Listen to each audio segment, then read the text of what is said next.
तुम कौन है करने वाला? समय जब आएगा तो राजनीति करने के लिए जाना पड़ेगा। और अच्छा आदमी अगर राजनीति में नहीं आएगा तो बुरा लोग राजनीति में आएंगे और कचड़ा करेंगे। एक बात है। दूसरा ये है कि राजनीति रास्ता ही कचड़ा है और यहाँ पर अच्छे लोगों का उतरना बहुत ज़रूरी है। ठीक है। दूसरा ये है कि हम लोग अगर अच्छे लोग राजनीति में नहीं आएंगे और पीछे से गाली देंगे कि राजनीति कचड़ा है, राजनीति में खराब लोग आते हैं। राजनीति में खराब लोग क्यों आते हैं? क्योंकि अच्छे लोग नहीं जाते हैं, इसलिए खराब लोग वहाँ दादागिरी करता है। जब अच्छे लोग आएंगे, तुम अभी नेता बनना चाहता है तो तुम जब नेता बनना चाहेगा तो तुम भी 10 और लड़का को नेता बनाएगा कि नहीं? जब तुम गांव-गांव घूमोगे, लोगों को ढूंढोगे, निकालोगे तो उनको लेके मेरे गुरुकुल में छोड़ोगे।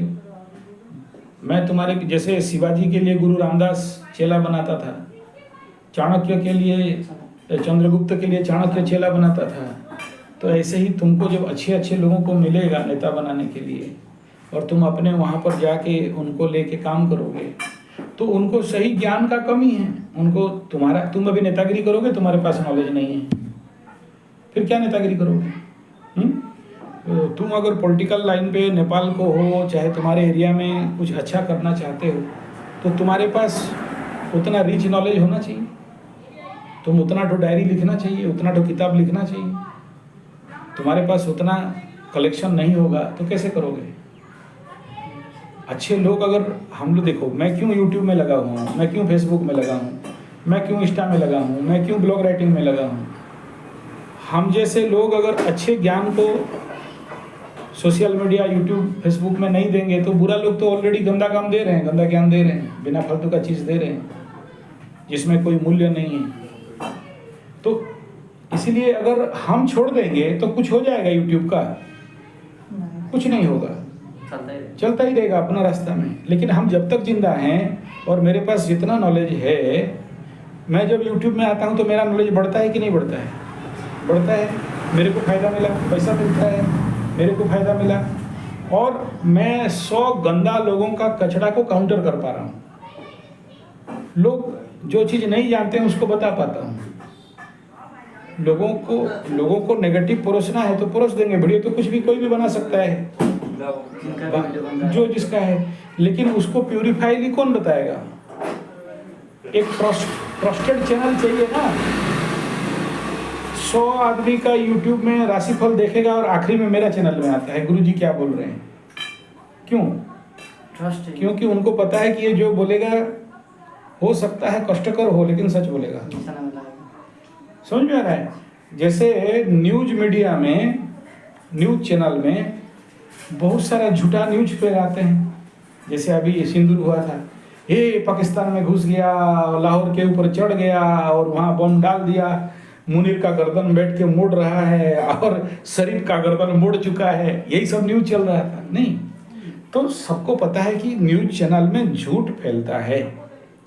लेकिन मेरे न्यूज चैनल में, एनालिसिस चैनल में क्यों कौन आएगा? क्योंकि ये जानता है कि ये एस्ट्रोलॉजिकली इस बात को, astrology based politics, diplomacy and geopolitics कि इस बात में सत्यता क्या है, एस्ट्रोलॉजिकली ग्रह क्या बोल रहे हैं। मेरे को पॉलिटिक्स में कोई इंटरेस्ट नहीं है, मेरे को जियो एंड ट्रेंड वीडियो में कोई मतलब नहीं है, लेकिन लोग इसमें बायस हो जाएं उससे पहले मैं उसको एस्ट्रोलॉजिकल एनालिसिस करके रख दूं कि ग्रह ये बोल रहे हैं, न्यूट्रल बेस में। ठीक है। जैसे अभी कुंभ मेला हुआ तो सब बोले कि वो बहुत बढ़िया, बहुत बढ़िया। मैं बोला कि वहाँ पर तो स्टैम्पेड होने वाला है, तो वो एक राइट एनालिसिस दिया। बहुत सारे बोले कि 400 पार अब का बार में मोदी सरकार, मैं बोला नहीं जाएगा, उसका भी वीडियो लोग बहुत सराहना की। तो एस्ट्रोलॉजिकली मैं बता दिया कि भाई ये कंडीशन है, ये लोगों का हुआ चल रहा है। ठीक है। तो ऐसे ही जो भी कोई घटना का मतलब फोरकास्टिंग है, जैसे जिस दिन एटॉमिक पाकिस्तान में होने वाला था उस रात को मैं दिया जला के एक वीडियो बनाया था, भाई ये घट सकता है। तो एस्ट्रोलॉजिकली न्यूज को फिल्टर करना मेरा काम है। एस्ट्रोलॉजिकली न्यूज को, जैसे सब तरफ हवा उड़ रहा है, लोग बोल रहे हैं कि शशि थरूर खराब था, लेकिन उसका कुंडली कह रहा है कि वो खराब आदमी नहीं है। तेजस्वी यादव और तेज प्रताप यादव लालू का बेटा, उसके साथ ये हुआ है। एस्ट्रोलॉजिकली उसके कुंडली के अनुसार सच क्या हुआ है। तो वो जो हम अगर वीडियो नहीं बनाएंगे तो बाकी लोग तो बना ही रहे हैं मसला वसला लगा के, तो एकदम रॉ चीज देना। अभी तुम सोशल मीडिया में न्यूज देखोगे तो इजराइल और हमास का युद्ध ढाई ढाई ढाई टडे टडे भुस करता रहेगा। तो लोग ये सब देख देख के पागल हो चुके हैं। उनको ना ठंडा में शांति से ओरिजिनल क्या घट रहा है क्लियरली बता दो। तो वो जो इतना सारा न्यूज को फिल्टर करके आपको सही बात रखना, कॉन्सेप्ट समझ आ रहा है। अगर हम नहीं रखेंगे तो कचड़ा तो परोसा जा रहा है, मिसाल वगैरह आइकन वगैरह फोटोग्राफी वगैरह घूम रहा है वो, ठीक है। तो ऐसे ही राजनीति में तुम अच्छा आदमी अगर सही से तुम मत सोचो कि तुम फटाफट प्रधानमंत्री राष्ट्रपति हो जाएगा, जरूरी नहीं है, लेकिन उस लेवल पे जाओगे जहां तुमको लोग ऑटोमेटिकली तुम्हारा वजन रखेंगे। समझ में आ रहा है? वो कैसे होगा? जब तुम ईमानदारी से इस फील्ड में लंबे समय तक चल सको। तो वो जो रेगुलरिटी है, लोगों का कल्याण करना, समाज का कल्याण करना, ठीक है, तुम्हारे एरिया का लोगों के साथ जो लोग हैं उनका भला करना। राजनीति माने क्या है? लोगों का कल्याण करो, सोशल वेलफेयर, सोशल लोगों का भला करो, खुद कमाओ, दूसरे को भी कमाने दो। यहाँ सब बोलोगे कि हम खा जाएंगे तो फिर तुम राजनीति नहीं करते हो, ठीक है। राजनीति अर्थात खुद कमाओ, दूसरे को कमाओ, खुद जियो, दूसरे को जीने दो। दूर तक समझ में आ जाए कि आने वाला समय में क्या होना है, उससे पहले तुम व्यवस्था देख लो।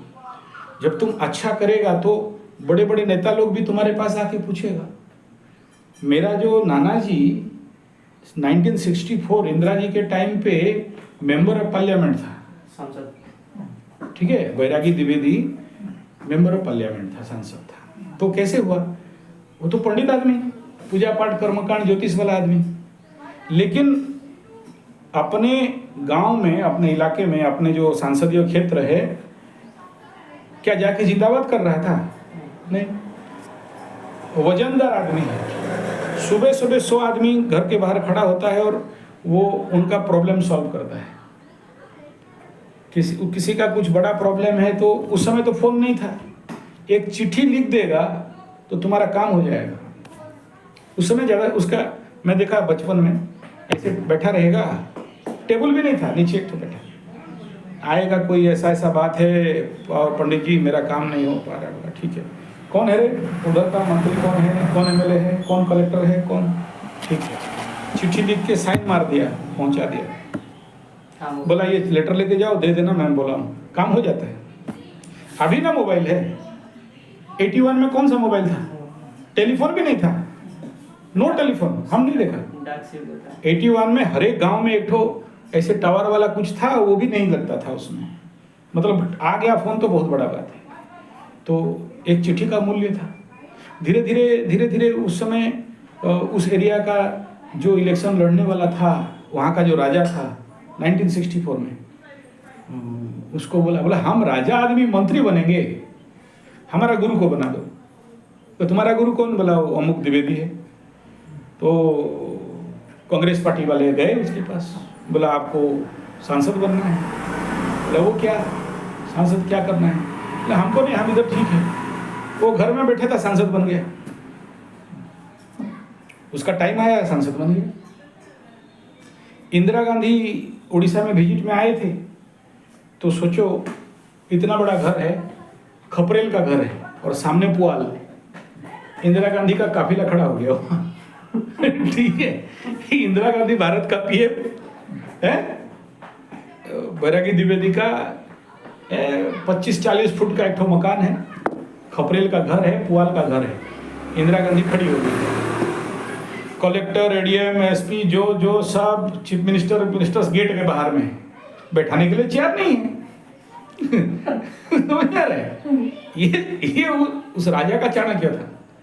उतना आदमी को देने के लिए चेयर नहीं है, तो लकड़ी का तख्ता होता है, पीढ़ा बोलते हैं, पीढ़ा ऐसा करके रहता है। तो ब्राह्मण के घर में क्या मिलेगा? पीढ़ा और आसन। चीफ मिनिस्टर भी उधर नीचे बैठा है, एसपी बैठा है, कलेक्टर बैठा है, इंदिरा जी के लिए एक तो चेयर है। समझ में आ रहा है? तो ये क्या है ईमानदारी? वो तो सांसद था, चाहने से बिल्डिंग विल्डिंग बना देता। आज के डेट में भी जाओगे, खपरेल घर है, लकड़ी का चूल्हा है। बहुत आदमी पैसा देने आता था, नहीं लेता था। रेंगाली डैम खुद बनाया, सारा बिल उसी के हाथ से सिग्नेचर हुआ, 1 रुपया कभी नहीं खाया। मरने का टाइम दुकान में 36 रुपया का उधारी रख के मरा बुढ़ा। हाँ उधारी में मरा। हाँ, उधारी में मरा, नहीं था देने के लिए पैसा। सांसद, मेंबर ऑफ पार्लियामेंट, 36 रुपया का बनिया के दुकान में उधारी था। ये तो मतलब मेरा नाना जी का बात, मैं खुद देखा हूँ। पॉलिटिक्स के भी पराकाष्ठा। नहीं, वो लिए, वो कितना आदमी लाके कितना देता है, बोला उठाओ और भागो। मतलब खाली बिल सेंक्शन कर देता है था ना, जैसे डैम का चल रहा था, तो कितना टन, लाखों करोड़ों रुपया उस समय डैम में लगा है।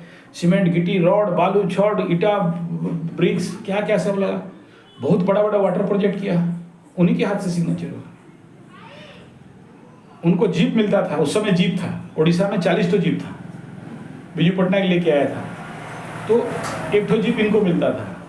तो बूढ़ों को जीप मिलेगा, मैं नाती पीछे बैठ के जाऊंगा। तो ऑफिस से रेंगाली डैम का ऑफिस तक जाएगा। आगे जाना है तो अपने पैसा में जाएगा, गवर्नमेंट का गाड़ी वहां खड़ा करो, बैलगाड़ी में जाएगा, नहीं तो उस समय माटाडोर बोल के गाड़ी था, जीप टाइप था, बड़ा बड़ा कमांडर। अपना पैसा से जाएगा, गवर्नमेंट के पैसा में नहीं जाएगा। जबकि सामने कलेक्टर का गाड़ी खड़ा रहेगा, एडीएम डीएम का गाड़ी खड़ा रहेगा, बोलेगा हम छोड़ देंगे, बोला चलो भागो इधर से। ऐसा गाली देता था डीएम को। तो डीएम लोग भी डरते थे कि आदमी ईमानदार है, इसको समझाना मुश्किल है, पगला आदमी। अच्छा, मैं देखा हूँ 10 किलोमीटर 20 किलोमीटर चल के भागता था। गाड़ी यहाँ रहेगा, वो चल के जाएगा। रेंगाली डैम कोई छोटा प्रोजेक्ट नहीं था, it is near about 45 kilometre surrounding का वाटर टैंक, वाटर रिजर्वर है। तो ये आदमी गवर्नमेंट, उसका सब रिलेटिव्स उधर रहता था, ट्रांसफर हुआ तो जाता था।